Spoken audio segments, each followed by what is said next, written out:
वासुदेवाय ओम नमो भगवते वासुदेवाय। ओम नमो भगवते वासुदेवाय।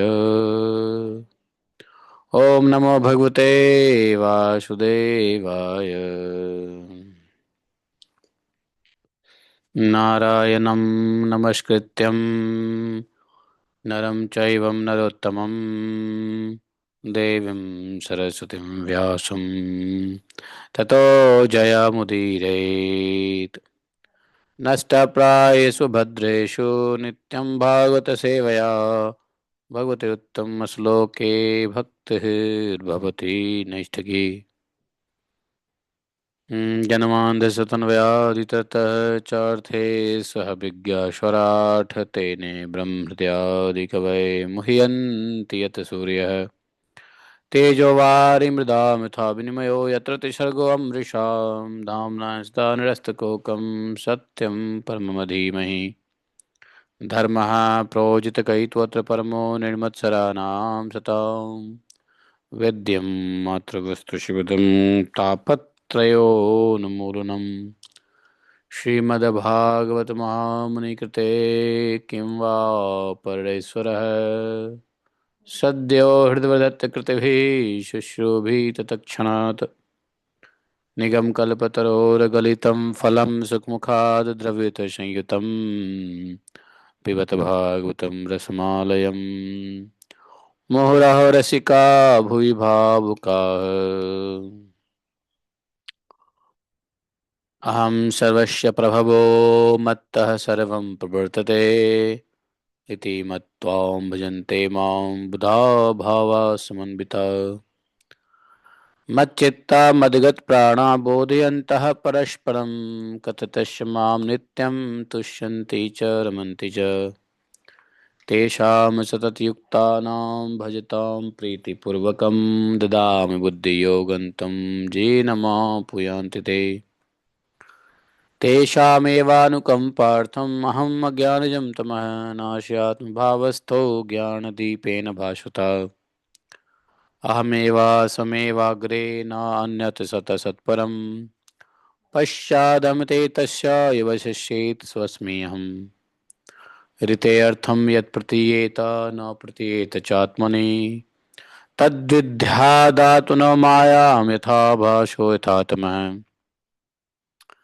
यथा मान्ति भूतानि भूतेषु चावचेष्वनो प्रविष्टान्यन्यप्रविष्टानि तथा तेषु न तेषाम् एतावदेव जिज्ञासं तत्त्वजिज्ञासुनात्मना अन्यव्यतिरेकाभ्यां यत्स्यात् सर्वत्र सर्वदा हरे कृष्णा कृष्ण कृष्ण हरे हरे हरे राम राम राम हरे हरे।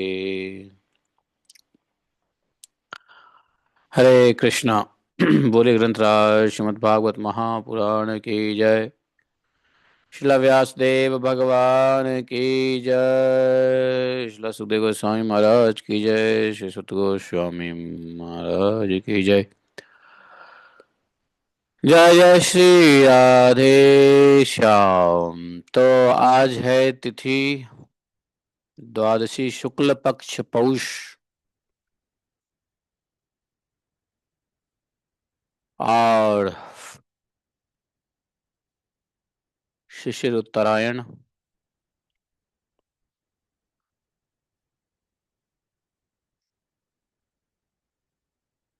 तो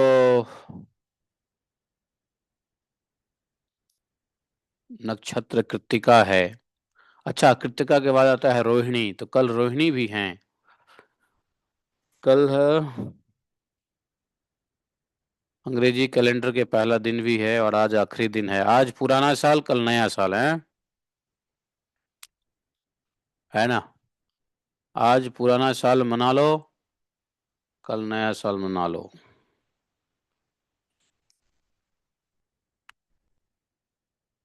तो भागवतम में ऋषियों ने प्रश्न किया है सूत जी से, जिस प्रश्न के उत्तर में श्रीमद् भागवत की कथा सुनाई जा रही है।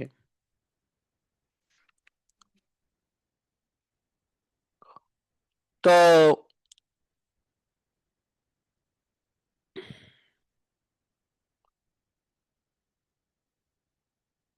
बोले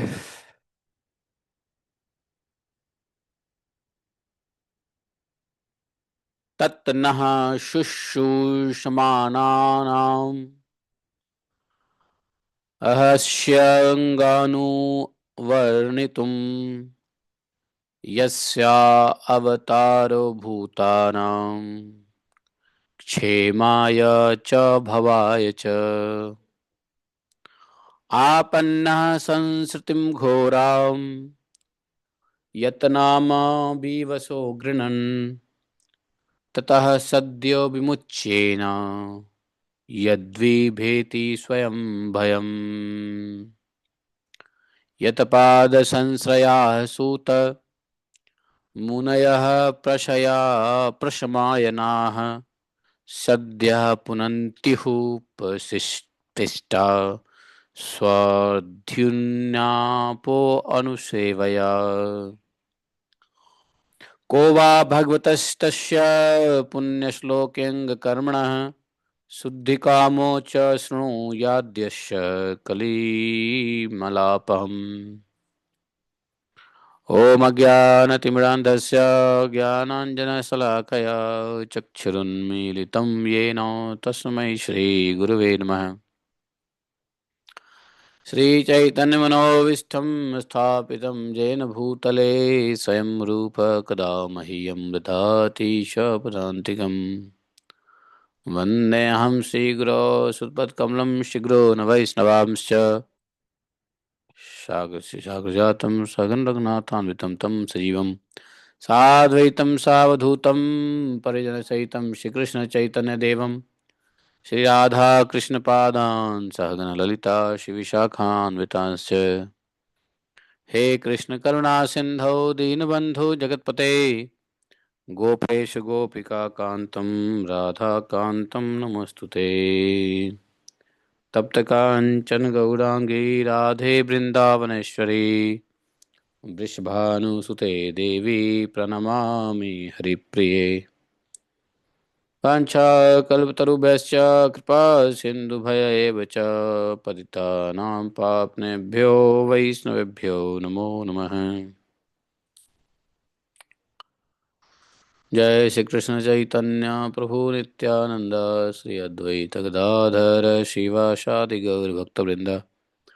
हरे कृष्णा कृष्ण कृष्ण हरे हरे हरे राम राम राम हरे हरे।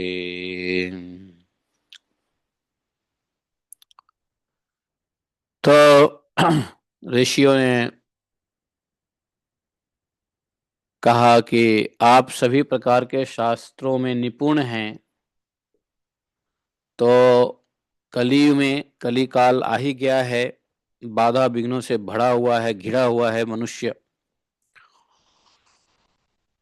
और आप अपने बुद्धि से सभी शास्त्रों वेदों का सार निकाल करके जो प्राणियों के लिए परम कल्याणकारी है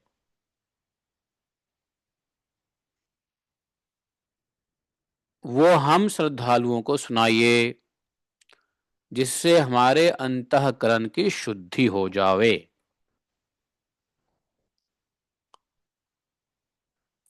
सुत जी, आप तो जानते ही हैं कि यदुवंशियों के रक्षक भक्त वत्सल भगवान श्री कृष्ण वसुदेव की गर्भ देवकी वसुदेव की धर्म पत्नी देवकी के गर्भ से किस उद्देश्य से अवतीर्ण हुए थे, हम वह भी सुनना चाहते हैं। और आप कृपा करके हमारे लिए उसका वर्णन कीजिए, क्योंकि भगवान का अवतार जीवों के परम कल्याण और उनकी भगवत प्रेममयी समृद्धि के लिए ही होता है। यह जीव जन्म मृत्यु के घोर चक्र में पड़ा हुआ है। इस स्थिति में भी यदि जीव कभी भगवान के मंगलमय नाम का उच्चारण कर ले तो उसी क्षण उससे मुक्ति हो जाए, क्योंकि स्वयं भय भी भगवान से डरता है।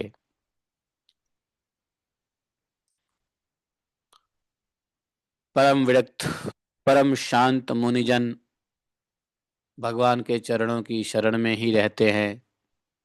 इसलिए उनके स्पर्श मात्र से संसार के जीव तुरंत पवित्र हो जाते हैं। इधर गंगा जी के जल का बहुत दिनों तक सेवन किया जाए तब जाके कोई पवित्र होगा। बहुत दिनों तक सेवन करने से गंगा जल का, लेकिन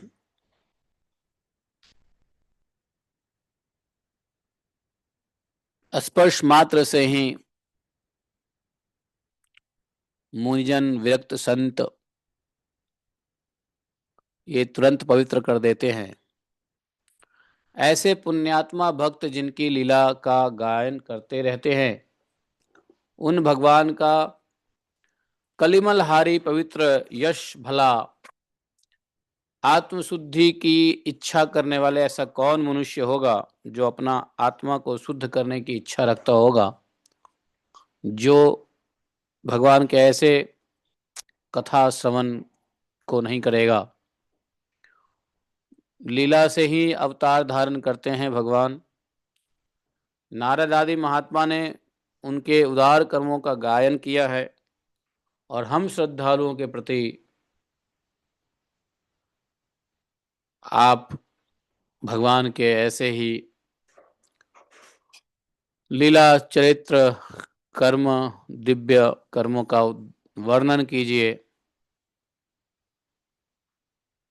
भगवान तो सर्वसमर्थ हैं और अपनी योग माया से स्वच्छंद लीला करते रहते हैं। आप भगवान के उन मंगलमयी अवतार कथाओं का भी वर्णन कीजिए। भगवान की लीला सुनने से हमें कभी भी तृप्ति नहीं हो सकती, क्योंकि जो रसिक श्रोता है वो पद पद पर भगवान की लीलाओं में नए नए रस का अनुभव करता है। भगवान श्री कृष्ण अपने को छिपाए हुए थे, लोगों के सामने ऐसी चेष्टा करते थे मानो कोई मनुष्य हो, परंतु उन्होंने बलराम जी के साथ ऐसी लीलाएं भी की हैं, ऐसा पराक्रम भी प्रकट किया है जो मनुष्य नहीं कर सकते।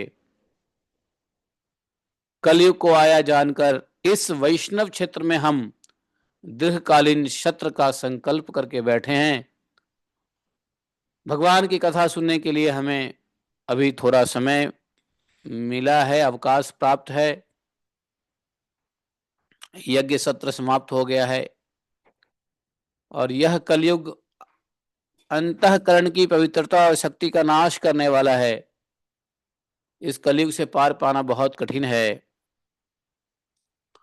जैसे समुद्र से पार करने वाले को कर्णधार मिल जाए, उसी प्रकार इससे कलयुग से पार पाने की इच्छा रखने वाले के लिए हम लोगों से शायद इसलिए हम लोगों से ब्रह्मा ने आपको मिलाया है। भगवान श्री कृष्ण जो धर्म रक्षक हैं, ब्राह्मण भक्त हैं, योगेश्वर हैं, जब भगवान कृष्ण अपने धराधाम को पधार गए तो अब धर्म ने किसकी शरण ली है, यह बताइए।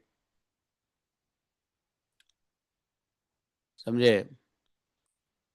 इस प्रकार से ये प्रश्न हुआ है। पहला जो अध्याय है सिर्फ प्रश्नों का ही अध्याय है। ऋषियों ने, नैमिषारण्य के ऋषियों ने, शौनक आदि ऋषि ये प्रश्न किया है।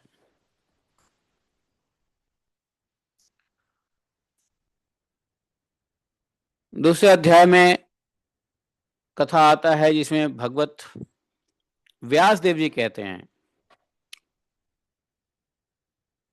इति संप्रश्न संहृष्टो विप्राणाम रोमहर्षणिः प्रतिपूज्य वचस्तेषां प्रवक्तुम उपचक्रमे।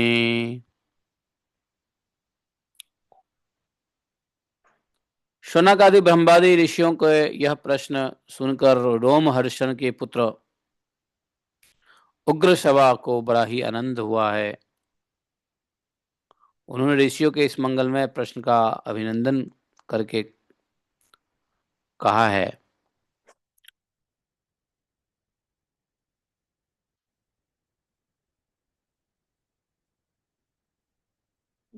सूत जी तो उनका विशेषण है, नाम क्या है? उग्रश्रवा। रोमहर्षण जी के पुत्र हैं। शुत जी ने पहले अपने गुरु का ध्यान किया है, अब कथा शुरू करने ही वाले हैं। वहां नैमिषारण्य में हमारी कथा तो कल ही शुरू हो गई, लेकिन नैमिषारण्य में जब ऋषियों ने प्रश्न किया है तो सूत जी ने अपने गुरु जी जिनके मुख से कथा सुने थे, श्रीला सुखदेव गोस्वामी का स्मरण करके, स्मरण के श्लोक हैं, यम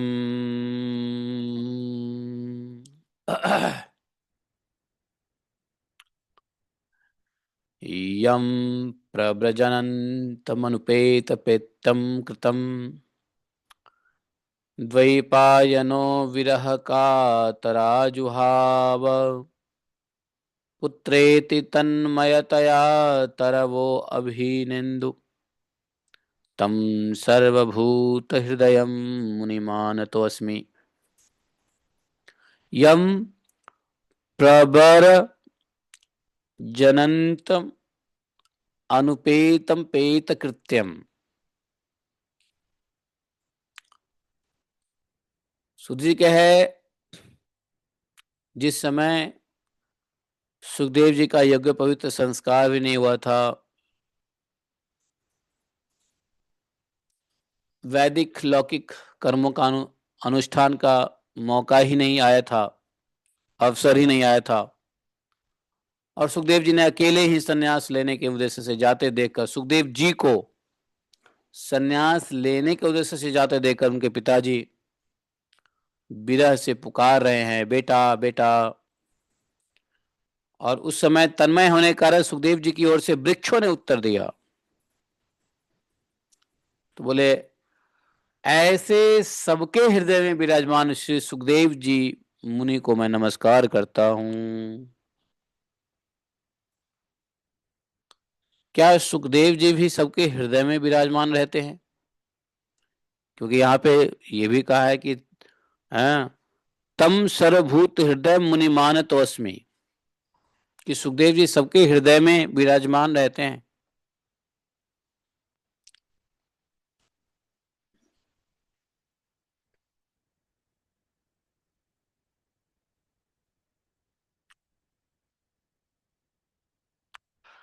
हाँ, विराजमान रहते हैं। किस रूप में?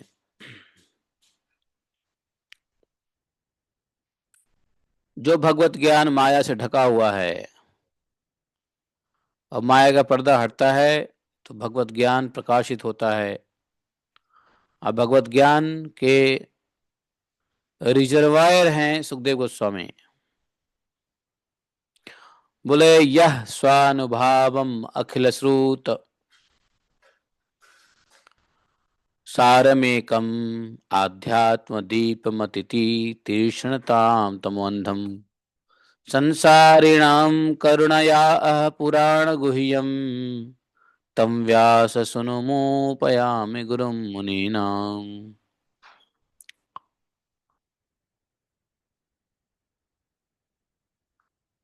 फिर उन्होंने नारायणं नमस्कृत्यं नरं चैवं नरोत्तमं देवीं सरस्वतीं व्यासं ततो जयमुदीरयेत्, उन्होंने भी गाया है। नर नारायण भगवान, नर नारायण भगवान और व्यास देव जी और सरस्वती तीनों को स्मरण किया है, प्रार्थना किया है। तीनों को, नर नारायण भगवान को क्यों स्मरण करते हैं? हाँ, नर नारायण भगवान को क्यों स्मरण करते हैं भागवतम से पहले?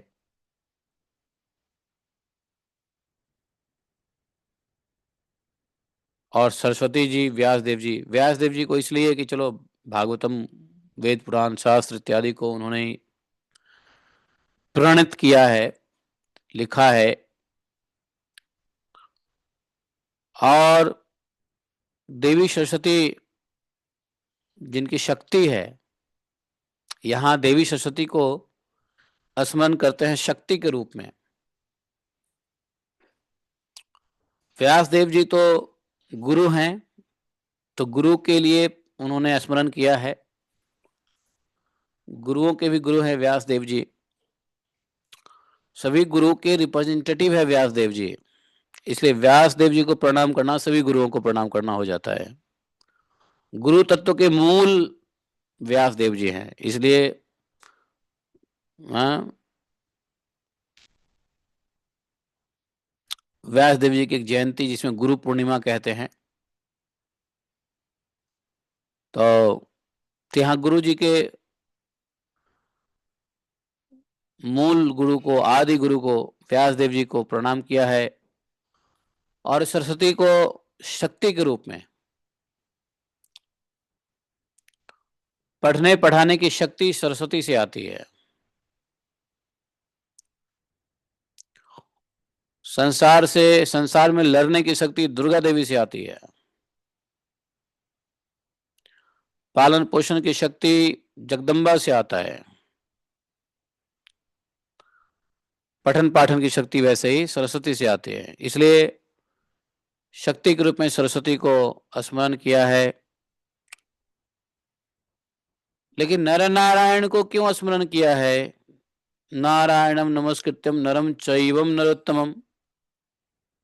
नर नारायण भगवान को क्यों स्मरण किया है? क्योंकि भारतवर्ष के प्रिजाइडिंग डीटी हैं नर नारायण, जिसके पुजारी है नारद जी। जितने वर्ष हैं, इलावर्ष, लीलावर्ष, किष्किंधावर्ष और भारतवर्ष, ये सभी वर्ष जो हैं उनके अलग अलग भगवान के प्रिजाइडिंग डीटी है। भारतवर्ष में नर नारायण के रूप में भगवान स्थित हैं और नारद जी उनके पुजारी हैं। किम पुरुष में भगवान राम हैं और हनुमान जी, सुग्रीव जी उनके पुजारी हैं। उसी प्रकार से भारतवर्ष में नर नारायण है। इसलिए जो इस द्वीप, इस वर्ष के जो भगवान का प्रिजाइडिंग डीटी है वो है नर नारायण। इसलिए नर नारायण भगवान का हम लोग स्मरण रोज भी करते हैं और व्यास देव जी ने शुरू में किया है ना।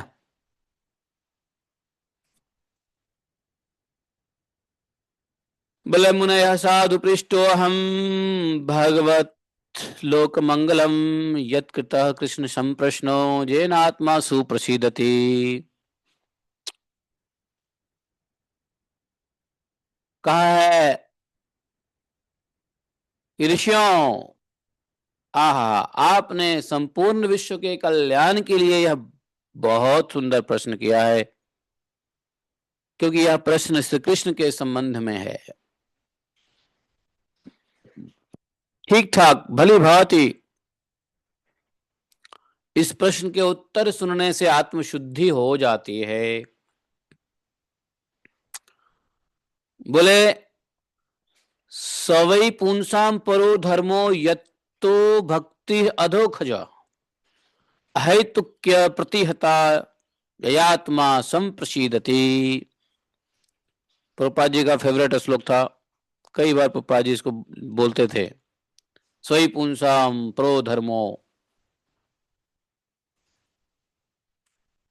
बोले कि मनुष्य के लिए सर्वश्रेष्ठ वही है धर्म जिससे भगवान श्री कृष्ण में भक्ति हो। जिस धर्म कर्म को करने से भगवान श्री कृष्ण में भक्ति उत्पन्न नहीं होती है, वह धर्म नहीं है। अर्थात श्रेष्ठ धर्म तो नहीं है। धर्म होगा भी तो धर्म श्रेष्ठ नहीं है। तो मनुष्य के लिए श्रेष्ठ क्या है? परोधर्म। यतो, जिससे भक्ति अधोखजे। अधोखज बोलते हैं भगवान कृष्ण को।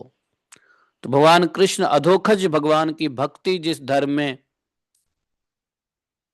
है वही श्रेष्ठ है। पुंसाम। और भक्ति में भी कैसी भक्ति? ये नहीं कि ठीक है भक्ति कर रहे हैं तो हे भगवान हमको लड्डू पेड़ा दे दो, ये दे दो, वो दे दो। अहित की प्रतिहता, बिना किसी स्वार्थ के,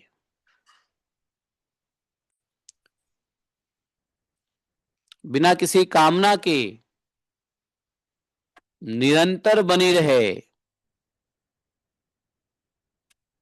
ऐसी भक्ति से हृदय आनंद स्वरूप परमात्मा की उपलब्धि करके क्या होता है? कृत्य कृत्य हो जाता है। संप्रसीदति, आत्मा आनंदित हो जाता है।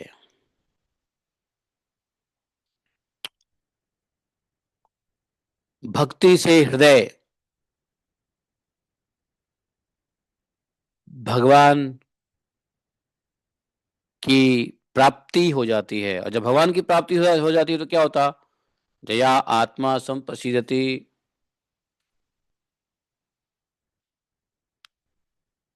बोले वासुदेव भगवती भक्ति योग प्रयोजितः जनयात्स्यासु वैराग्यम ज्ञानम च यद अहैतुकम।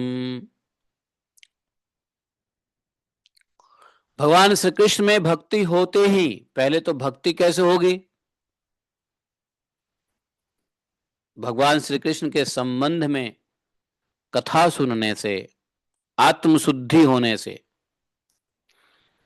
ऐसे धर्म में रहने से जिसमें कथा सुनते रहें भगवान की, कथा से आत्मशुद्धि होगी।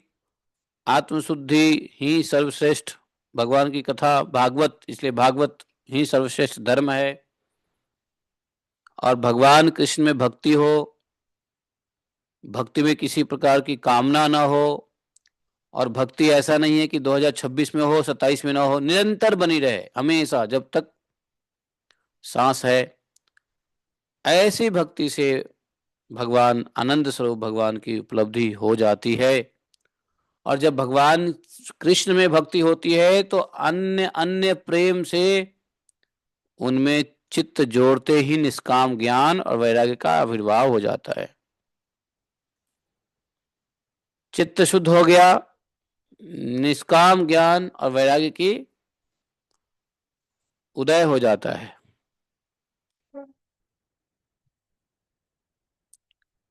बोले कि यदि कोई ऐसा धर्म है, अन्य धर्म, जो भी धर्म है जिसमें भगवान के प्रति, भगवान के लीला कथाओं के प्रति प्रेम उदय नहीं हुआ, मनुष्य के हृदय में भगवान के लीला कथा का अनुराग नहीं हुआ, तो समझो वह धर्म ठीक ठाक नहीं है। वह श्रम ही है, श्रमैव केवलम।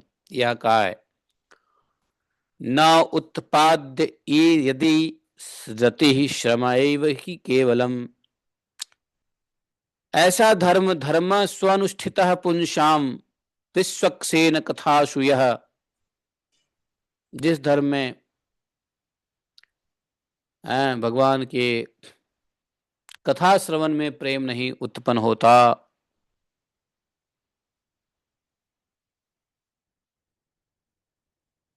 वह धर्म धर्म ही नहीं बल्कि मेहनत ही मेहनत है। धर्म का फल क्या है? धर्म पालन करने से क्या मिलता है लोगों को बताओ? धर्म का फल क्या है? बताया है धर्मस्य ही अपवर्गस्य न अर्थो अर्थयोपकल्पते। धर्मस्य ही अपवर्ग, अपवर्ग कहते हैं मोक्ष, वर्ग अपवर्ग। वर्ग मतलब बंधन, अपवर्ग मतलब मोक्ष। तो धर्म का फल है मोक्ष। धर्म का मतलब यह नहीं है कि धर्म पालन कर रहे हैं तो हमको धन मिले, नहीं, बल्कि धन से धर्म, धना धर्म ततः सुखम। तो धर्म से अत्यंतिक सुख की प्राप्ति होती है। संप्रसिद्धति, eternal pleasure, eternal happiness, eternal blissfulness,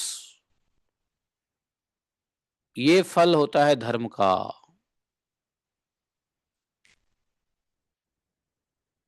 धर्म का ये नहीं कि हम धर्म का पालन कर रहे हैं तो क्योंकि हम जो है पैसे वाले बन जाएं।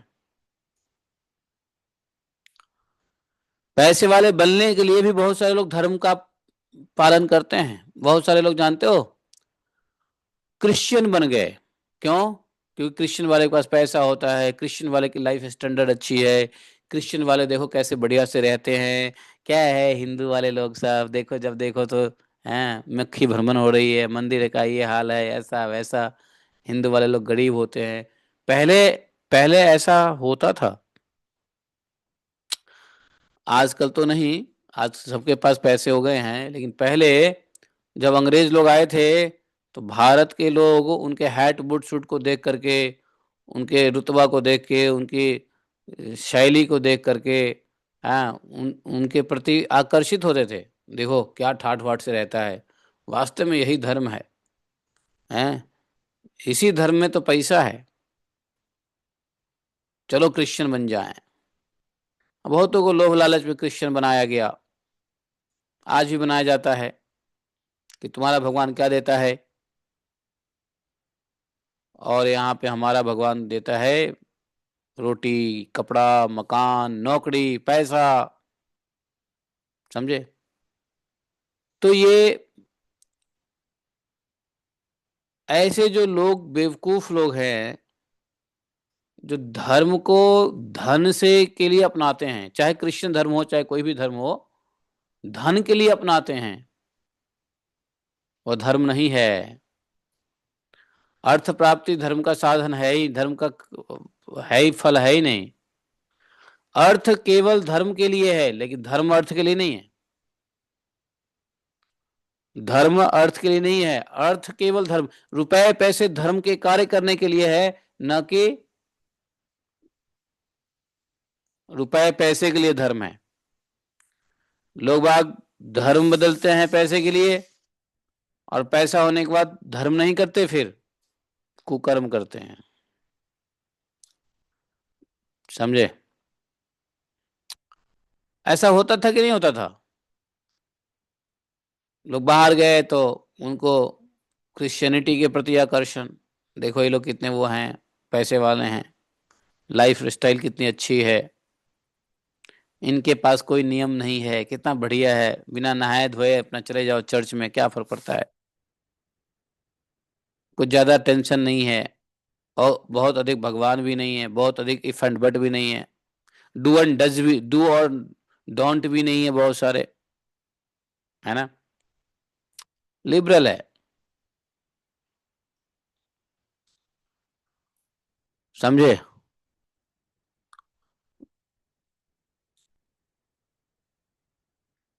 ये लोग भोग करते हैं, खाते पीते हैं और ऐश मौज में रहते हैं।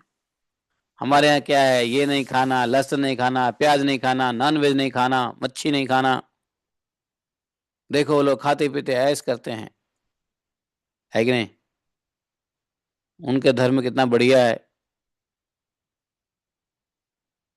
पसंद नहीं आई बीवी बदल दो बड़े आराम से। नहीं,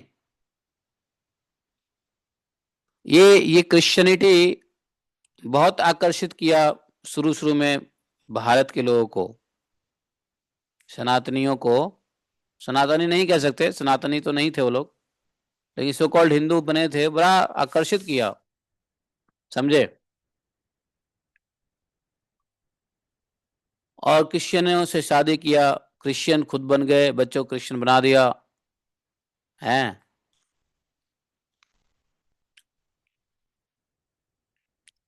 तो यह धर्म धर्मस्य ही अपवर्गस्य न अर्था अर्थयो कल्पते न अर्थस्य धर्मैकान्तस्य कामो लाभा ही स्मृता। भोग विलास उसका फल नहीं माना गया है धर्म का, न कि अर्थ। अर्थ धर्म के लिए है और धर्म मोक्ष के लिए है। अर्थ धर्म के लिए और धर्म मोक्ष के लिए। भोग विलास का फल इंद्रिय तृप्ति करना नहीं है।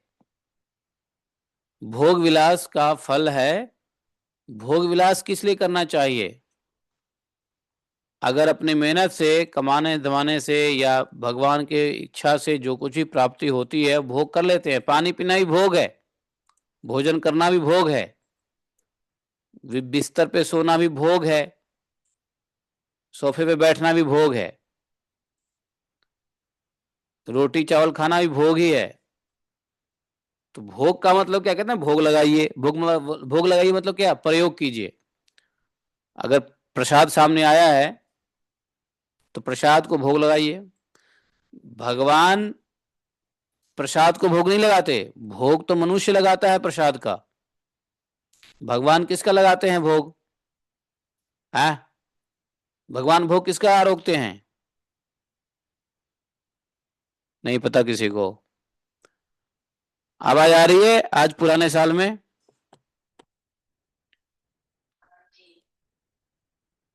तो भगवान किसका भोग लगाते हैं? भाव का भाव। हाँ, अरे आपने तो बड़ा सुपरलेटिव डिग्री में आंसर दे दिया। भाव का, क्या बात है। सही बात है। सही बात यही है कि भगवान भाव का भोग लगाते हैं, वस्तु का नहीं लगाते। बिल्कुल सही। क्या बात है, तालियां। दिनेश प्रभु, आप तो हमारा भी चक्षु खोल देते हो। अरे जबरदस्त। भगवान। हाँ, तो भाव के मुख्य भाव। लेकिन चलो, भाव भाव तो भगवान भोग भाव का लगाते हैं, लेकिन किस वस्तु का भोग लगाते हैं? वस्तु भाव के लिए एक भाव का आधार एक वस्तु है ना। भाव से भी लगाते हैं भोग, लेकिन भाव का आधार एक वस्तु है। तो जब हम चावल दाल रोटी सब्जी बनाते हैं तो भगवान को क्या करते हैं? भोग लगाते हैं। भोग लगाते हैं, भगवान को भोग लगाते हैं। भगवान भोग आरोगते हैं, तो भगवान भोगी थोड़ी ना है। तो भगवान एक्चुअली भगवान अमनिया को भोग आरोगते हैं। अमनिया उसको बोलते हैं, अमनिया। प्रसाद का भोग लगाओ। अरे भगवान जब भोग आरोग लेते हैं तो प्रसाद बनता है, तो प्रसाद का भोग कैसे लगेगा? है भगवान जब खा लेंगे तो प्रसाद बनता है। तो भगवान को ऑफर करने से पहले अगर आप बोलते हो कि मैं प्रसाद ऑफरिंग कर रहा हूं तो गलत हो गया। इसका मतलब है कि वह किसी और की कृपा आपने भगवान को दे रहे। भगवान को किसी कृपा की आवश्यकता है या भगवान स्वयं कृपालु हैं? बताओ। हम लोग कभी कभी बोलते हैं ना, हाँ प्रसाद लगाए भोग, प्रसाद। अरे प्रसाद भोग के, भगवान भोग के बाद प्रसाद बनता है, तो प्रसाद कैसे लगाओगे भोग? बताना जरा। सत्य बात है कि नहीं है? यह कहना कितना गलत है। और जैसे ही बोल देते हैं कि प्रसाद का भोग लगाओ, भगवान नहीं स्वीकार करेंगे, अर्थात वह किसी और की कृपा है, प्रसाद है। भगवान को किसी कृपा की आवश्यकता है क्या?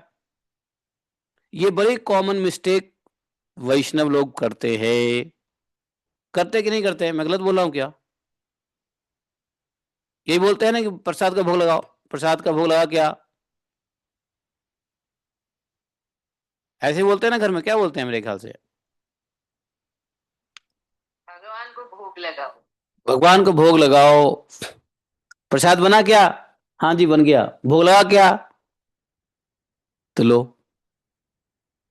इसलिए कभी भी प्रसाद बनने से पहले मत पूछो कि प्रसाद बना क्या।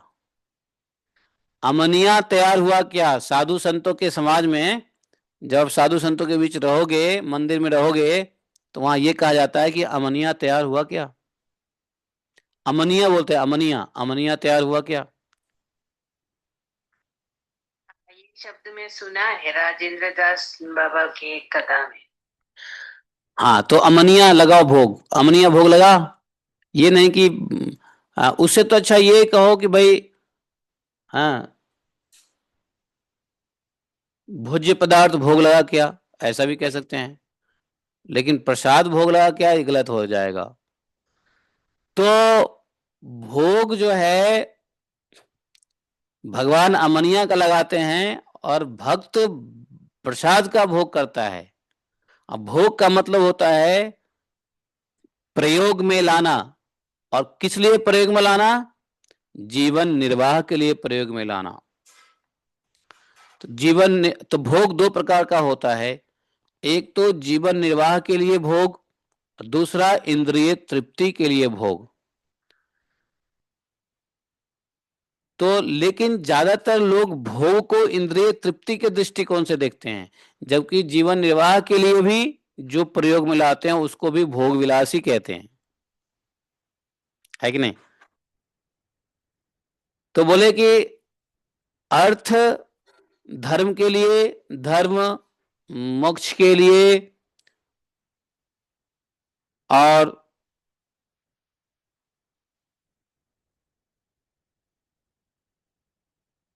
भोग विलास धर्म का फल नहीं है, न इंद्रियों की तृप्ति करने का है। केवल और केवल जीवन निर्वाह के लिए। कपड़ा का प्रयोग ठंड से बचने के लिए, जीवन निर्वाह के लिए, जिससे जीवन निर्वाह हो जाए। अब जीवन निर्वाह एक साधारण से घर में हो सकता है, तो बड़े से 27 मंजिल बनाने की क्या जरूरत है।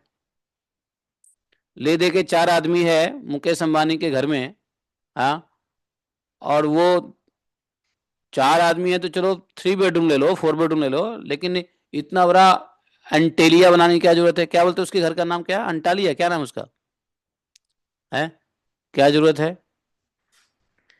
इसको महाभोग विलास है ये। जो लोग, और हाँ, तो चलो, भोग किस लिए है, जीवन निर्वाह के लिए। भोग का फल जीवन निर्वाह है।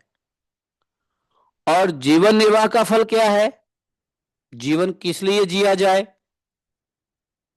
है, जीवन किस लिए जिया जाए। तो बोला जीवस्य तत्व जिज्ञासा, जीवन को तत्व जिज्ञासा के लिए जिया जाए। जीवन इसलिए जिया जाए, तत्व जिज्ञासा के लिए। जीवन इसलिए ना दिया जिया जाए कि अपना खानदान चलाना है। जीवन इसलिए ना जिया जाए कि हमें अपने अम, बाप बाप बेटे के लिए, बेटे बाप के लिए। जीवन इसलिए नहीं है। जीवन इसलिए नहीं है कि खूब धन इकट्ठा करके 7 खानदान तक के लिए जमा करके जाया जाए, ताकि 7 खानदान के लोग हमें कहे, फूल माला चढ़ाए फोटो पे। इसलिए जीवन नहीं है।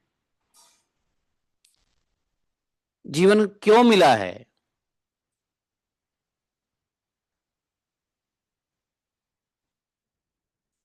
तत्व जिज्ञासा के लिए। तो भोग विलास का फल जीवन निर्वाह है, जीवन का फल तत्व जिज्ञासा है, ब्रह्म जिज्ञासा, तत्व जिज्ञासा। लेकिन पहले के लोगों ने जीवन का फल क्या समझा, गलती से, पहले के लोगों ने जीवन का गलती से फल समझा स्वर्ग प्राप्ति। जबकि स्वर्ग प्राप्ति नहीं है। हाँ,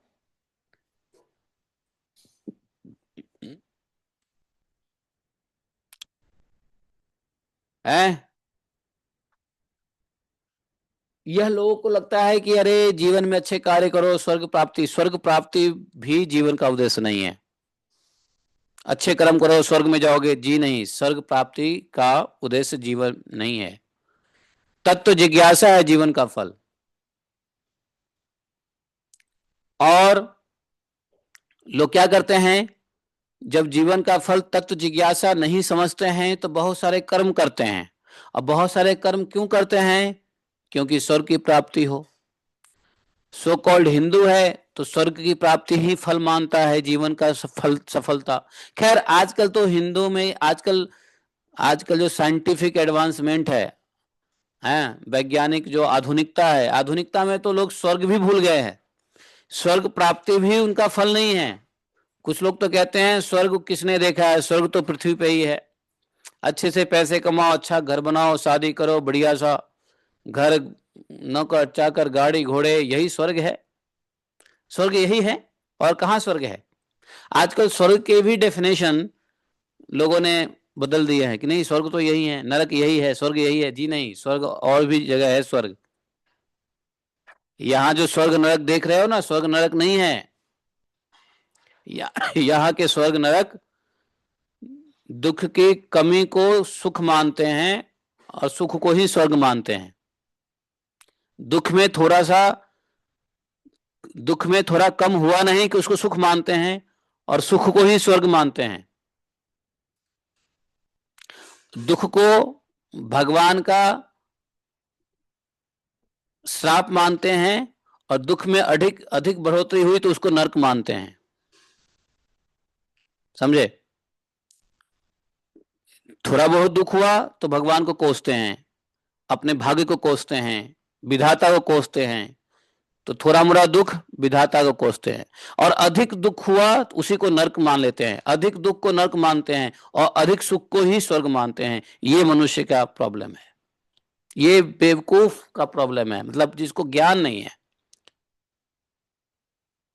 है कि नहीं। अत्यंत कष्ट, अत्यंत दुख को नरक मानते हैं। अत्यंत बहुत सुख मिल गया तो इसी को स्वर्ग मानते हैं। वाह क्या hip hip, life is like hip hip hurray हैं।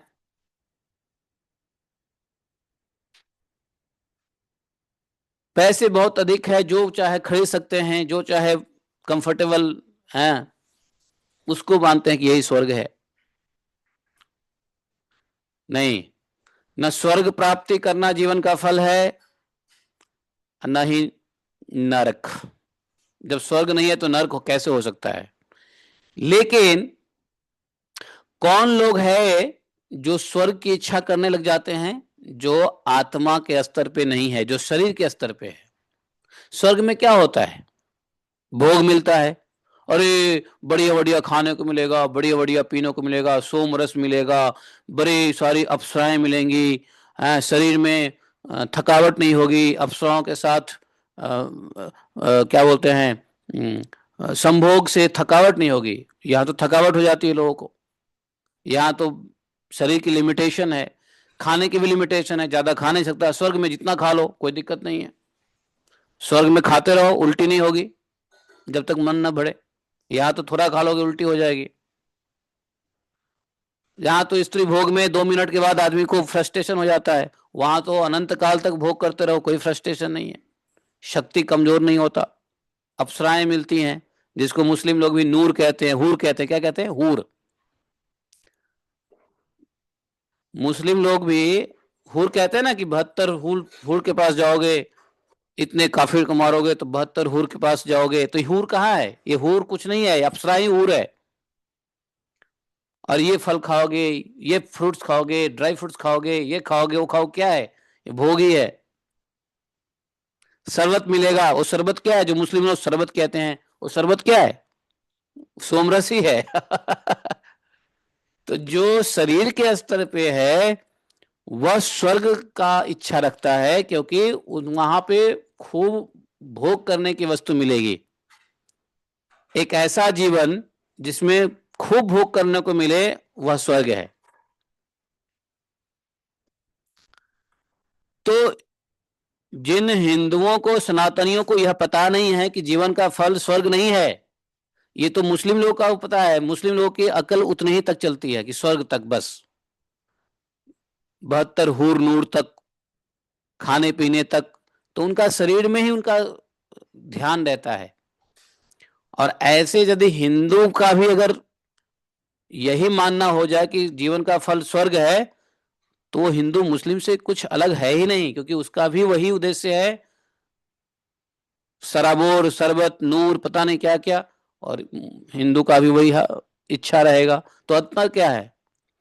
अंतर कुछ नहीं है। जो शरीर के स्तर पे जीवित है, जो शरीर के स्तर पे जिसका ज्ञान है, जिसको भोग में ही ज्ञान है, भोग ही चाहता है पृथ्वी पे भी और पृथ्वी के बाद स्वर्ग भी, तो वो जड़ बुद्धि है, जड़ बुद्धि। वास्तव में भगवत बुद्धि जीवन का फल तत्व जिज्ञासा है, अर्थात ब्रह्म जिज्ञासा।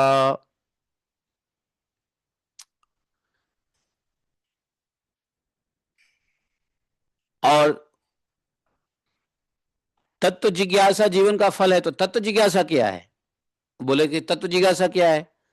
तो तत्व जिज्ञासा है ऐसा ज्ञान जो भगवान सत्यचित आनंद रूप घन श्याम को बोध करा दे, वही तत्व ज्ञान है। जिस तत्व से हम निकले हैं उस तत्व का ज्ञान करा दे, वही ज्ञान तत्व ज्ञान है। हम किस तत्व से निकले हैं? परमात्म तत्व से निकले, आत्म तत्व हैं। तो पुनः परमात्म तत्व का ज्ञान ही तत्व ज्ञान है। कुछ समझ में आ रहा है या सर के ऊपर से जा रहा है हम लोगों को? है? अब भाई भागवतम पुनः शुरू हो गया है, तो अपनी अंडरस्टैंडिंग को बढ़ा लो थोड़ा। नहीं? तो ये बोले, यहां पे बोले कि देखो,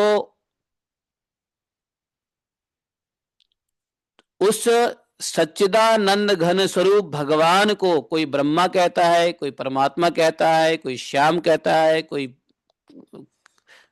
विष्णु कहता है, तो कोई शंकर कह ले, कोई कुछ भी कह ले, कोई जल तत्व कह ले, कोई हवा तत्व कह ले, कोई वायु कह ले, वही परमात्मा है जो सभी रूपों में विद्यमान है। अब किसी भी रूप में जिसको जहां जैसे जिस रूप में समझ में आती है, परमात्मा को उसी रूप में बुलाते हैं, जानने की कोशिश करते हैं। तो यहाँ पे बोला कि सही बात है कि धर्म वह जो भगवान की भक्ति कराए, भक्ति पैदा करे।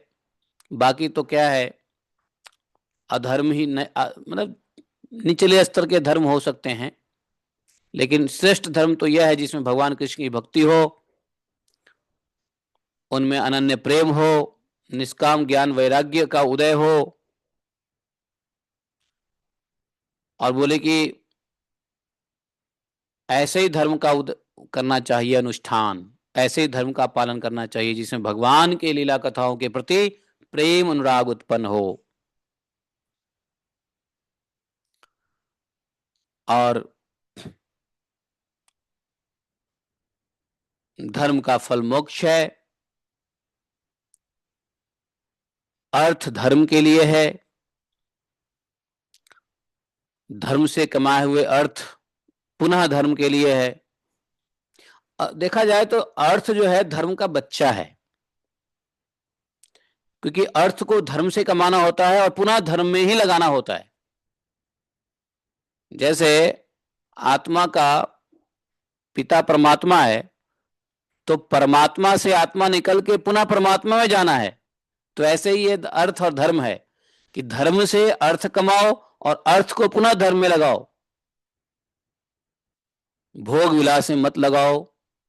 भोग विलास का उद्देश्य जीवन निर्वाह है, जीवन का उद्देश्य तत्व जिज्ञासा है। तत्व क्या है? भगवत स्वरूप को जानना ही तत्व है, जिसको अलग अलग कई नामों से पुकारा जाता है। ये सब बात सुत जी ने कह दिया। वदंति तत्तत्व विदस्तत्वम यत ज्ञान मद्वयम ब्रह्मेति परमाति भगवान इति शब्दयते। है, नाना प्रकार के शब्दों से भगवान को हम संकेतिक रूप से शब्द देते हैं। भगवान इति शब्दति, भगवान के कई नामों से पुकारते हैं, कृष्ण, राम, नरसिंह, वामन, विक्रम, नहीं, विष्णु, ब्रह्मा, शिव। तो उन्होंने यही कहा कि तत्वज्ञानी लोग वदंती विदस्तत्वम यत् ज्ञानमद्वयम ब्रह्मेति परमात्मेति भगवानिति शब्दयते। जो ज्ञानी लोग होते हैं, सूत जी कहते हैं, जो ज्ञानी लोग होते हैं भागवत की कथा श्रवण से प्राप्त ज्ञान वैराग्य युक्त भक्ति से अपने हृदय में ही परमात्मा का अनुभव करते हैं। सत्य बात तो यह है कि भगवान भक्ति का अर्थ यह है कि हृदय में परमात्मा का अनुभव करे, हृदय के बाहर नहीं। जब हृदय में अनुभव होगा तो बाहर अंदर दोनों होने लग सकता है, लेकिन बाहर जो है अनुभूति है वो हृदय की अनुभूति के लिए है। भक्त का अर्थ क्या है? भक्त का मीनिंग कोई बता सकते हो क्या? आज हम लोग भक्त का मीनिंग कुछ अलग से अलग तरीके से समझेंगे। ग्रामर, हिंदी के ग्रामर या संस्कृत के ग्रामर के मुताबिक भक्त और का मतलब क्या है? देखो, भक्त का उल्टा क्या होता है बताओ? आप लोग कहोगे अभक्त। वास्तव में भक्त का उल्टा अभक्त नहीं होता है, भक्त का उल्टा होता है विभक्त। कोई हिंदी का पंडित है यहाँ पे जिसने व्याकरण पढ़ी हो हिंदी की? आई डोंट एक्सपेक्ट कि सबने व्याकरण पढ़ी होगी तो भूल भी गए होंगे, लेकिन बहुतों को याद भी होगा। मैं बोलूंगा तो याद आ जाएगा। विभक्त, विभक्त समझते हो? विभक्त मतलब अलग, विभक्त मतलब अलग, कहते हैं विभक्ति। और भक्त का मतलब, जब विभक्त का मतलब अलग हो गया तो भक्त का मतलब क्या हो गया? एक, जुड़ जाना, एक। तो एक को कहते हैं भक्त, और विभक्त मतलब अलग। समझ गए? भक्त का नया डिफिनेशन मिला नहीं मिला है? तो ये भक्त ऐसी क्रियाओं से, ऐसी आराधनाओं से, ऐसे भाव से भक्ति उत्पन्न करते हैं जो भगवान को हृदय में, और ऐसा कौन सा भाव है? ज्ञान और वैराग्य। वह भाव उत्पन्न होता है ज्ञान और वैराग्य से। ऐसा भाव उत्पन्न होता है कि भक्ति से, तो जिस भाव को, जो ज्ञान वैराग्य से युक्त भाव है उसको भक्ति कहते हैं।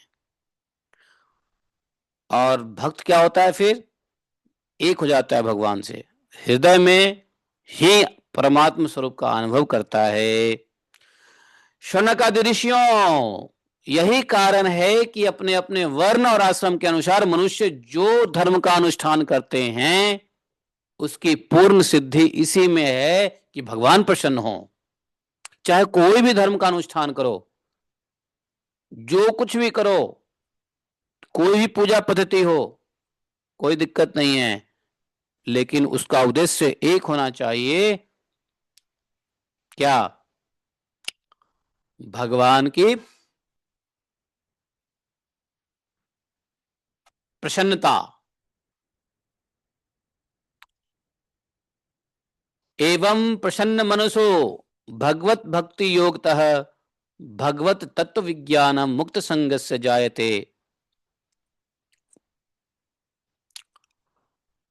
तो बोला है कि धर्म कोई भी हो, यदि भगवान को प्रसन्न करता हो तो ठीक है। और ये अलग अलग धर्म का अनुष्ठान लोग अलग अलग कर सकते हैं। कैसे, किस आधार पे? कोई व्यक्ति अपना अपना धर्म का अनुष्ठान कर सकता है, किस आधार पे? बोले आश्रम के, वर्ण आश्रम के अनुसार। ब्राह्मण, क्षत्रिय, वैश्य, शूद्र, अलग अलग वर्ण है, अलग अलग आश्रम है, वानप्रस्थ, ब्रह्मचर्य, वानप्रस्थ, गृहस्थ, सन्यास। तो ये सब जो वर्ण और आश्रम है, तो 4 वर्ण हो गए, 4 आश्रम हो गए, तो 8 हो गया। तो 8 तरीके का धर्म का अनुष्ठान हो सकता है, लेकिन उद्देश्य एक ही हो। क्या? भगवत प्रसन्नता, जिसमें भगवान प्रसन्न हो। इसलिए एकाग्र मन से क्या करना चाहिए? भक्त वत्सल भगवान का ही निरंतर नित्य निरंतर कथा श्रवण करना चाहिए। मन ही मन, मुंह से या हाथ से या शरीर से नाच गा करके कीर्तन करना चाहिए। भगवान का ही ध्यान करना चाहिए, भगवान का ही आराधना करना चाहिए। बोले कि क्यों करें जी? क्योंकि कर्मों की गांठ बहुत तगड़ी है। छिंदंती कर्म ग्रंथि निबंधनम, ये कर्म की जो ग्रंथि है, यत अनुध्यासिना युक्ता कर्म ग्रंथि निबंधनम। जब कोई भगवान का निरंतर कीर्तन ध्यान आराधन करता है तो कर्म की जो गांठ है भगवान के चिंतन की तलवार से कट जाती है। इसलिए विचारवान पुरुष भगवान का चिंतन करते रहते हैं और चिंतन की तलवार से कर्म के गांठ काट काट डालते हैं। तो फिर ऐसा कौन सा मनुष्य होगा जो भगवान की लीला कथा से प्रेम नहीं करेगा? इतना कुछ जानने के बाद भी यदि कोई लीला कथा से प्रेम नहीं करेगा तो वो मनुष्य तो नहीं हो सकता है। मनुष्य रूप में कोई गधा हो तो हो, लेकिन यदि मनुष्य होगा तो भगवान के लीला कथा में प्रेम अवश्य ही करेगा। हाँ, तो ऋषियों, शौनक आदि ऋषियों को बोला, शौनक आदि ऋषियों, पवित्र तीर्थों का सेवन करने से महत सेवा, तदंतर श्रवण की इच्छा, फिर श्रद्धा, तत्पश्चात भगवत कथा में रुचि होती है। जब हम पवित्र तीर्थों का सेवन करते हैं तो पवित्र तीर्थों में क्या होता है? साधु संत होते हैं, तो साधु संतों की सेवा का मौका मिलता है, उसको महत सेवा कहते हैं। लोग तीर्थ में जाते हैं तो साधु संत मिलते हैं, वहां उनकी सेवा होती है, तो महत सेवा हो गया। महत सेवा से क्या होगा? उनकी सुनने की, श्रवण की इच्छा होगी। सुनोगे, श्रवण करोगे तो श्रद्धा उत्पन्न होगा, और श्रद्धा से क्या होगा? श्रद्धावान लभते ज्ञानम, श्रद्धा से ज्ञान उत्पन्न हो जाएगा और फिर भगवत कथा में रुचि हो जाती है, क्योंकि ज्ञान हो गया कि भगवान की कथा कितना कल्याणकारी है, भागवत कथा कितना कल्याणकारी है, इस बात का ज्ञान हो जाता है। श्रद्धा पूर्वक साधु के श्रवण करने से भगवान श्री कृष्ण के यश का श्रवण और कीर्तन दोनों पवित्र करने वाले हैं। वे अपनी कथा सुनने वाले के हृदय में आकर स्थित हो जाते हैं।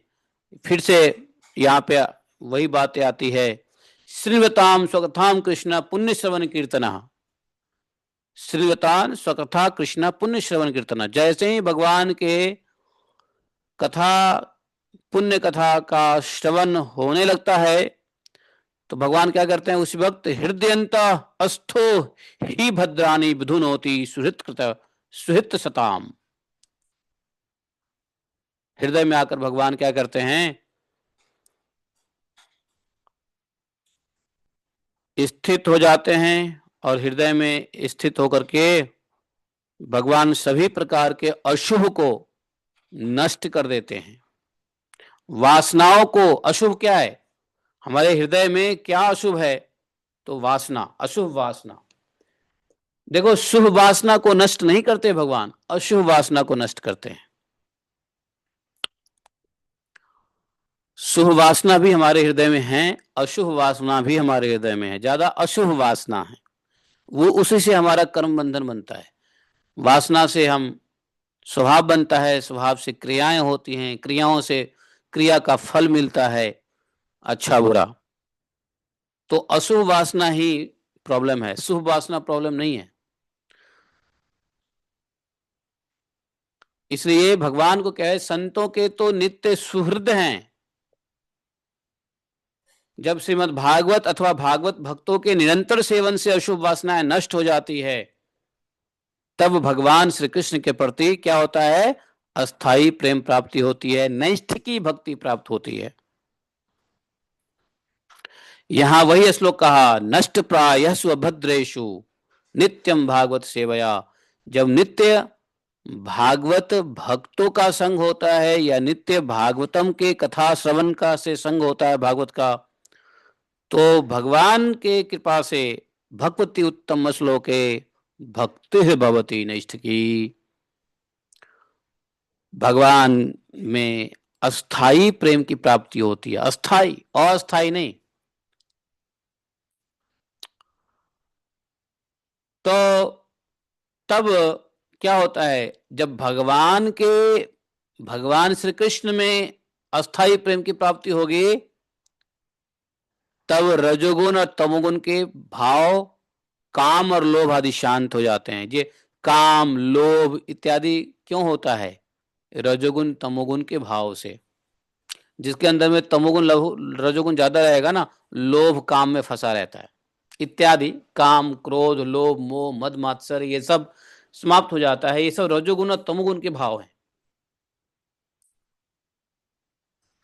लेकिन सत्वगुण में क्या होगा? जब रजोगुण तमोगुण नाश होगा, शांत होगा, तो सत्वगुण में अपने आप चित्त स्थित हो जाएगा, जिसको सत्वगुण कहते हैं। सत्वगुण में क्या होता है? चित्त निर्मल रहता है, सत्वगुण में चित्त स्थित हो जाता है। इस प्रकार भगवान की प्रेममयी भक्ति से जब संसार की आसक्तियां मिट जाती है, फिर क्या होगा? शुद्ध इस सत्वगुण हो गया, निर्मल हो गया, चित्त जो है भगवान में लग गया, भक्ति बढ़ गई, प्रेममयी भक्ति। तो भक्ति जैसे भगवान के प्रति होती है ना, तो संसार के प्रति भक्ति नष्ट हो जाता है। अभी हमारी भक्ति संसार में लगी होती है, क्योंकि हम संसार से जुड़ना चाहते हैं। भक्त मतलब क्या बोला मैं? जुड़ना। विभक्त मतलब अलग होना।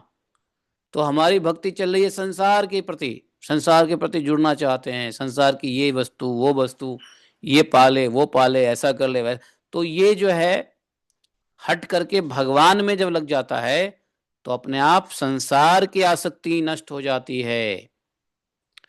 जब संसार, यह लिखा हुआ है, एव प्रसन्न मनसो भगवत भक्ति योगतः भगवत तत्व विज्ञान मुक्त संग से जायते। हाँ, तो बोले कि फिर क्या होगा? जब संसार की आसक्ति मिट जाती है, तो आनंद से हृदय भर जाता है। और जब हृदय में आनंद की अनुभूति होती है, तो भगवत तत्व का अनुभव अपने आप हो जाता है। भगवत तत्व का अनुभव क्यों नहीं हो रहा है? क्योंकि हृदय में आनंद नहीं है। आनंद क्यों नहीं है? क्योंकि आसक्ति संसार में लगा हुआ है। आसक्ति संसार में क्यों है? क्योंकि भगवान की प्रेममयी भक्ति नहीं है। प्रेममयी भक्ति क्यों नहीं है? क्योंकि चित्त निर्मल नहीं है। चित्त निर्मल क्यों नहीं है? क्योंकि रजोगुण तमोगुण बढ़ा हुआ है, काम लोभ आदि में पड़े हुए हैं। काम, लोभ आदि, रजोगुण तमोगुण क्यों उत्पन्न हुआ? क्योंकि वासना, अशुभ वासनाओं से उत्पन्न हुई। अशुभ वासनाएं की नष्ट क्यों नहीं हुआ? क्योंकि भगवान की कथा निरंतर नहीं सुना।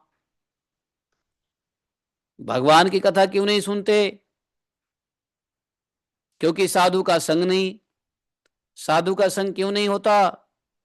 क्योंकि तीर्थ का सेवन नहीं, साधु का सेवा नहीं, तीर्थ का सेवन। तीर्थ में नहीं जाओगे तो साधु कहां से मिला? आजकल तो चलो साधु तीर्थ में जा, तीर्थ में नहीं जाओ फिर भी साधु पहुंच जाते हैं जगह जगह पर। तो साधु संग, तो साधु संग नहीं होगा। इसलिए साधु संग क्यों नहीं होगा? क्योंकि श्रद्धा नहीं है साधुओं में, है कि नहीं? तो ये सब एक चेन है, एकदम कड़ी जुड़ा हुआ है एक दूसरे से। तो भगवान की अनुभूति तब होने लगेगा जब हृदय में बोले क्या होगा? आनंद, प्रसन्न मनसो भगवत भक्ति योगतः भगवत तत्व विज्ञान मुक्त संग से जायते। भगवत तत्व विज्ञान से सारी आसक्ति नाश हो जाती है। और जब आसक्ति, संसार की आसक्ति नाश हो जाती है, तो क्या बोला? विद्यते हृदय ग्रंथि छिंदते सर्व संशया। सारा संशय मिट जाता है, सारा हृदय की भगवान का साक्षात्कार, आत्म स्वरूप भगवान का साक्षात्कार अनुभूति होते ही हृदय की ग्रंथि टूट जाती है, सारा संदेह मिट जाता है, सारा कर्म बंधन क्षीण हो जाता है, और इसी से बुद्धिमान लोग नित्य निरंतर बड़े आनंद से भगवान श्री कृष्ण के प्रति प्रेम भक्ति करते हैं, जिससे आत्म प्रसाद की प्राप्ति होती है। वासुदेवे भगवती कुर्वत या आत्म प्रसादनिम, तो ये आत्मा की प्राप्ति। तो इसलिए अच्छा देखो, यहां कहीं नहीं लिखा हुआ है कि व्यक्ति भगवत धाम चला जाता है मरने के बाद, नहीं। अरे मरने से पहले ही इसी शरीर में सारी ग्रंथि छूट टूट जाती है, सारा बोध हो जाता है, भगवान का साक्षात्कार हो जाता है, भगवान भगवत तत्व की अनुभूति हो जाती है, कर्म बंधन छिन्न हो जाता है इसी शरीर में। बड़े आनंद से भगवान कृष्ण की प्रेम भक्ति का रस का आस्वादन करता है, आत्मा तृप्त हो जाता है। और ऐसे प्रसन्न आत्मा भक्तों के लक्षण भगवान ने 13वें अध्याय में बताया है, 20 पॉइंट में 20 बिंदु हैं जो बताया है उसमें। इसको बोलते हैं मुक्त आत्मा, शरीर में ही आत्मा मुक्त हो जाता है। यहां कहीं नहीं लिखा हुआ है कि शरीर छूट जाता है, शरीर छूटने के बाद भगवत धाम जाता है, नहीं। पहले रसास्वादन तो करो है। बोले कि अच्छा, फिर सत्वम रजस्तम इति प्रकृति गुणैस्तयुक्त पर पुरुष भी हास्य धत्ते। देखो ये बोले प्रकृति के 3 गुण है, सत्व रजतम। ये सत्व रजतम, इनको स्वीकार करके इस संसार की क्या हुई है, उत्पत्ति, प्रलय, मेंटेनेंस, डिस्ट्रक्शन, इसी 3 गुण को स्वीकार करके भगवान करते हैं। कौन? हरि। भगवान 3 गुण को स्वीकार करके ब्रह्मा विष्णु रुद्र, ये 3 नाम ग्रहण भगवान करते हैं। भगवान कृष्ण का ही ये तीनों गुणमयी नाम है, विष्णु ब्रह्मा और रुद्र। मतलब भगवान हैं निर्गुण, गुणों से परे हैं, गुणातीत हैं, फिर भी बोले कि मनुष्यों के कल्याण के लिए भगवान गुण को स्वीकार करते हैं। जैसे बच्चों को खुश करने के लिए बाप घोड़ा बन जाता है, नहीं? बच्चे खुश हो जाएं इसके लिए बाप घोड़ा नहीं बन जाता है। आ जा जा बैठ जा। अब जैसे घोड़ा बनता है, उसके ऊपर बेटा को चढ़ा लेता है, चलता है टुमक टुमक के, तो बेटा रोता हुआ बच्चा क्या होता है, खुश हो जाता है। वाह मैं तो घोड़े पे चढ़ गया, वाह। उसको पता नहीं वो बाप के पे चढ़ा हुआ है, लेकिन उसको क्या लगता है, खुशी ये होती है कि बाप पे चढ़ा हुआ है, घोड़े पे चढ़ा हुआ है। बताओ है। तो भगवान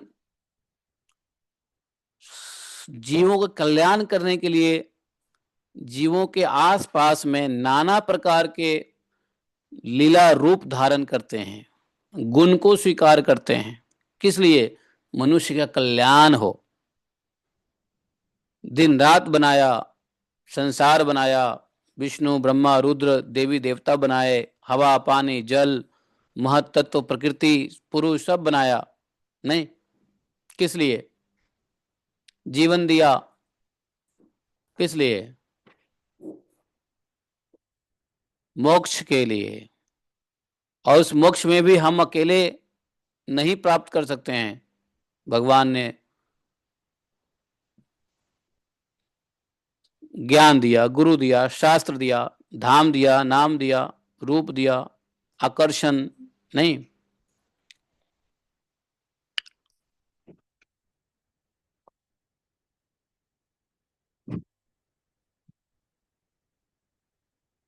अच्छा यहाँ पे एग्जाम्पल बताते हैं कि लकड़ी कहाँ से बनता है, बताओ। लकड़ी कहाँ से निकलता है? पृथ्वी से।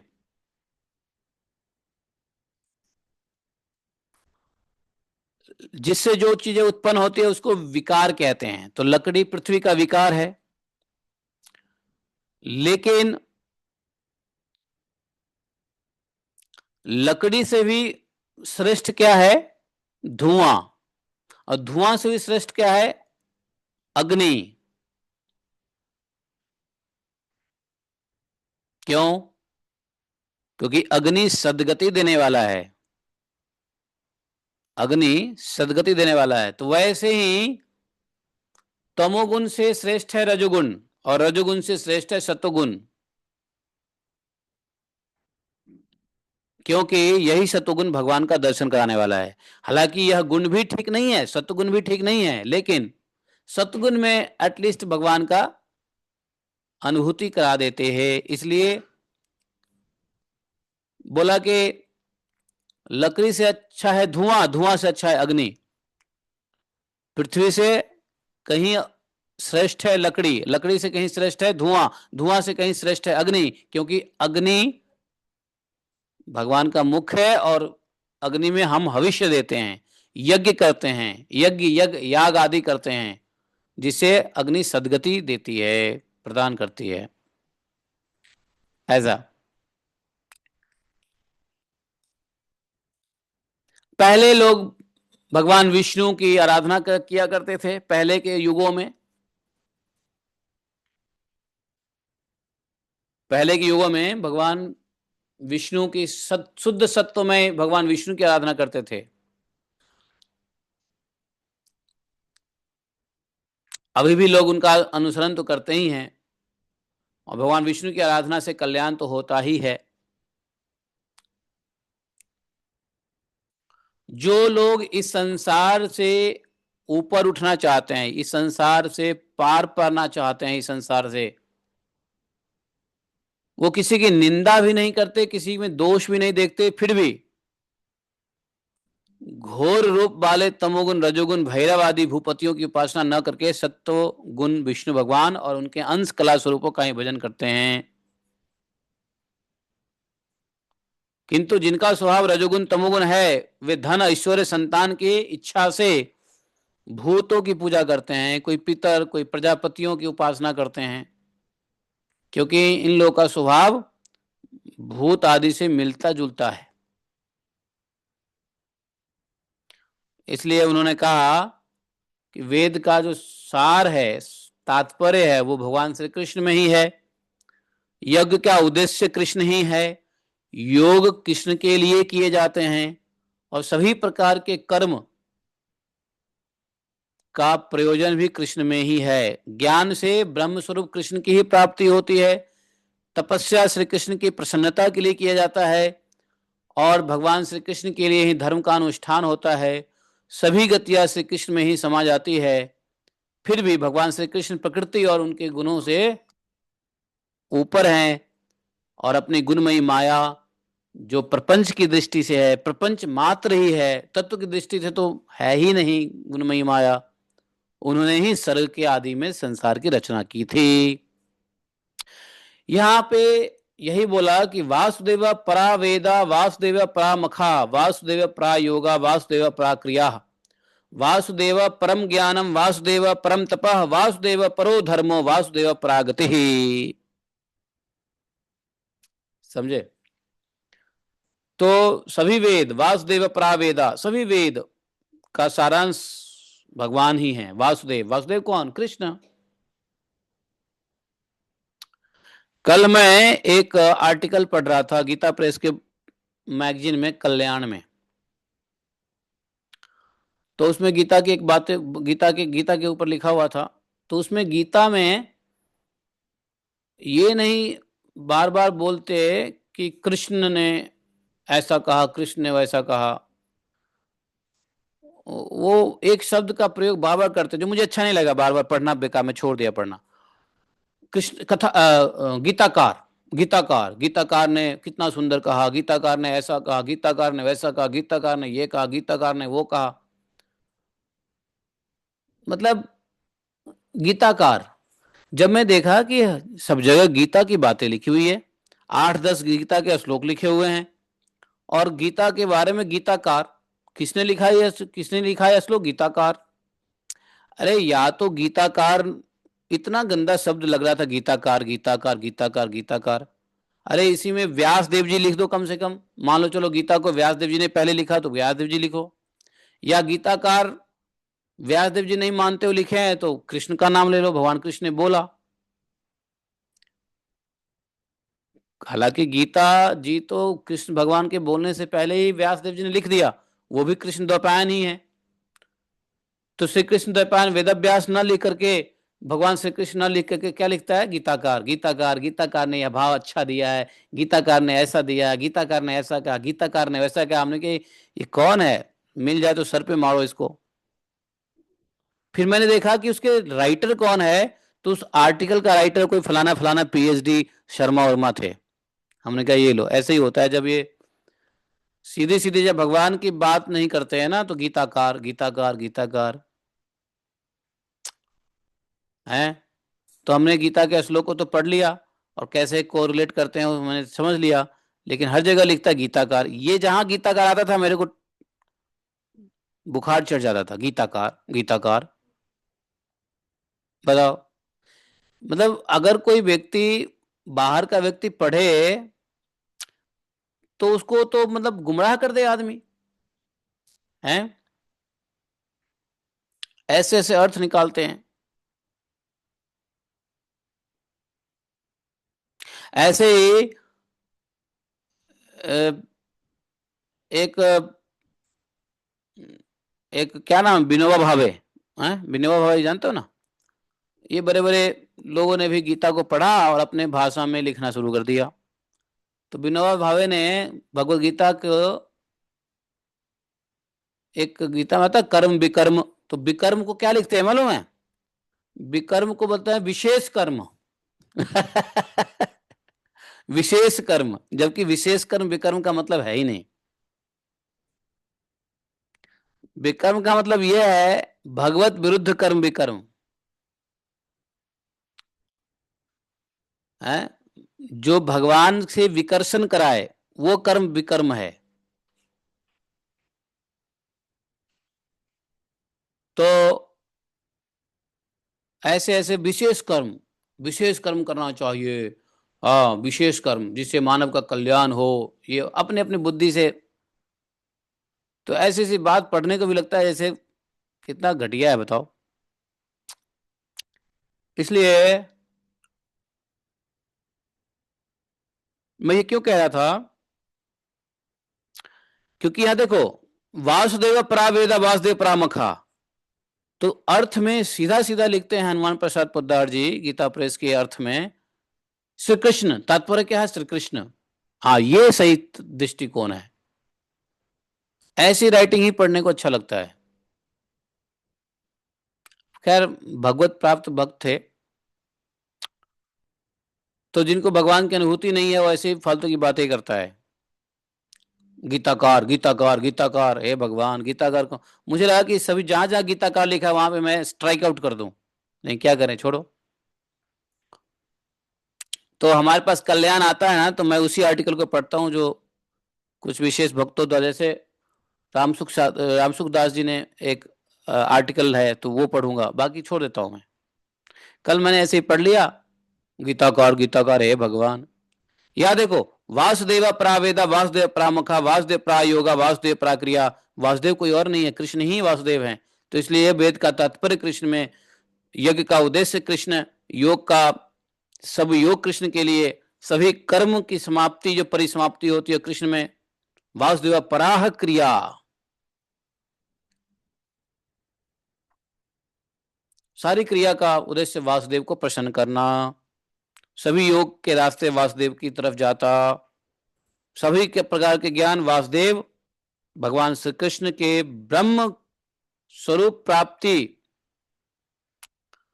ब्रह्म ज्ञान, वासुदेव परम ज्ञानम वासुदेव परम तपः, सभी प्रकार के तप भगवान कृष्ण के लिए, वासुदेव प्रो धर्मो वासुदेव परागति ही, सभी गतियां भगवान श्री कृष्ण में समा जाती है। इस प्रकार से तो भगवान प्रकृति और उनके गुण से तो अतीत हैं, फिर भी गुणमयी माया से अपने को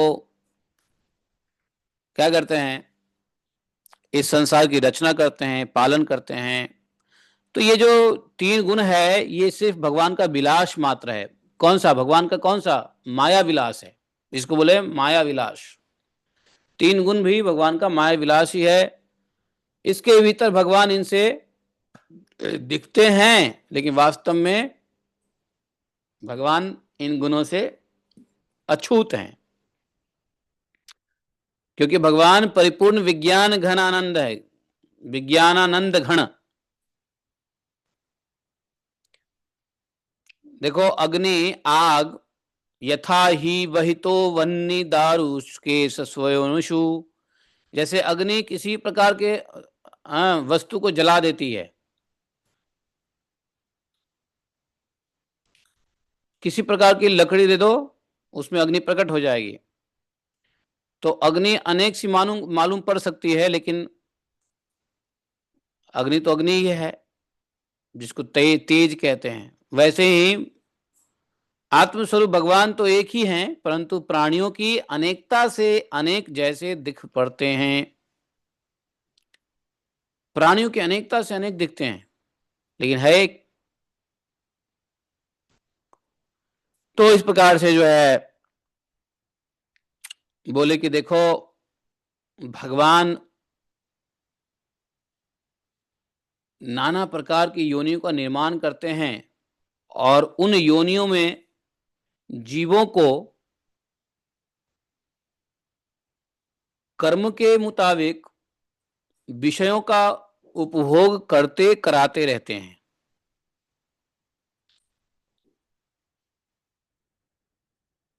पशु पक्षी मनुष्य नाना प्रकार के संपूर्ण लोगों की रचना करके स्वयं भी उस योनि में लीलावतार ग्रहण करते हैं। ऐसा नहीं है, ऐसा नहीं कि जीव को ही भेजते हैं, सिर्फ स्वयं भी आते हैं उस योनि में और जीवों का पालन पोषण करते हैं। तो यहाँ पे भगवान के बारे में इतना कुछ बताया।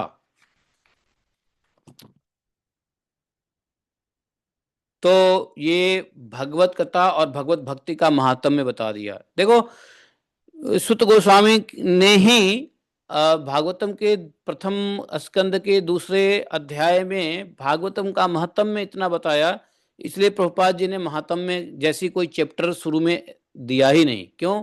क्योंकि सुखदेव गोस्वामी के मुंह से ही भागवतम का महात्म्य आ जाता है, भगवत कथा का इम्पोर्टेंस पता चलता है, और जो रही सही वो प्रभुपाद जी अपने परपट में बता ही देते हैं। इसलिए प्रभुपाद जी ने टाइम वेस्ट नहीं किया, पद्म पुराण के पद्म पुराण से जो महात्म्य है उनको उन्होंने नहीं जिक्र किया।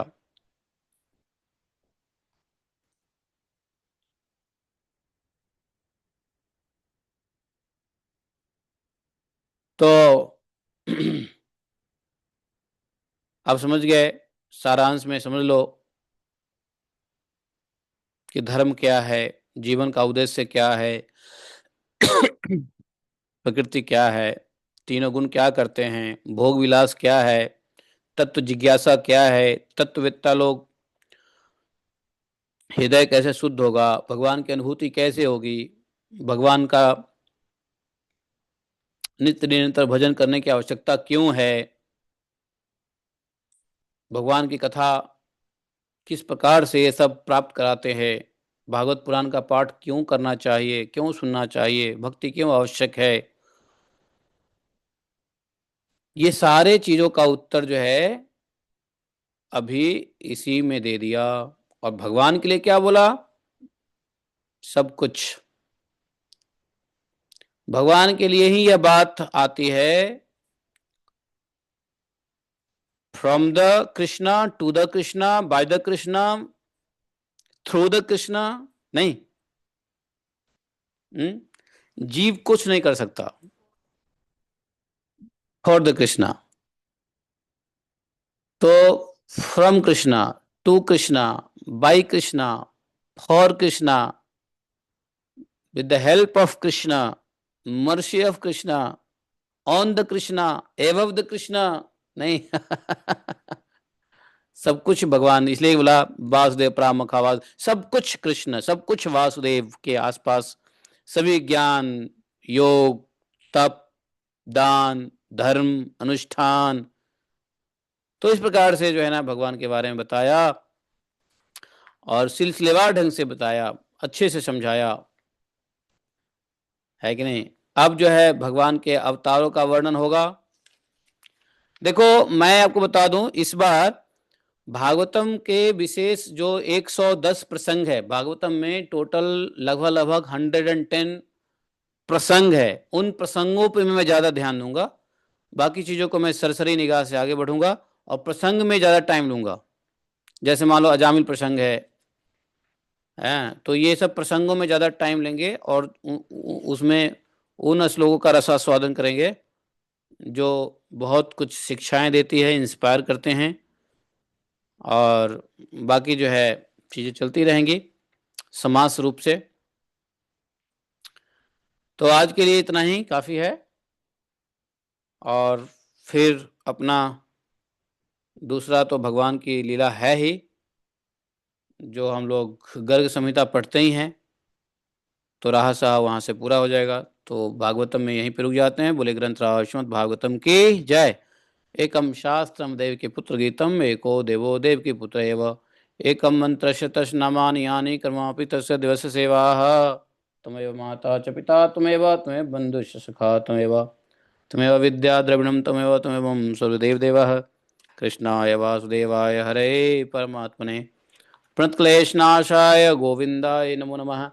हे कृष्ण करुणा सिंधो दीनबंधो जगतपते, गोपेश गोपिका कांतम राधा कांतम नमस्ते। तप्त कांचन गौरांगी राधे वृंदावनेश्वरी, विश्वानुसुते देवी प्रणमामि हरिप्रिये। वाञ्छाकल्पतरुभ्यश्च कृपा सिन्धुभैव च पतितानां पापनेभ्यो वैष्णवेभ्यो नमो नमः। तो ये रहा भगवत कथा और भगवान के भक्ति का महात्म्य। अब हम लोग, समय आ गया है गर्ग संहिता पढ़ते हैं। गर्ग संहिता से जानते हैं भगवान की लीला। ठीक है जी। कल गर्ग संहिता का रिकॉर्डिंग ही भूल गया,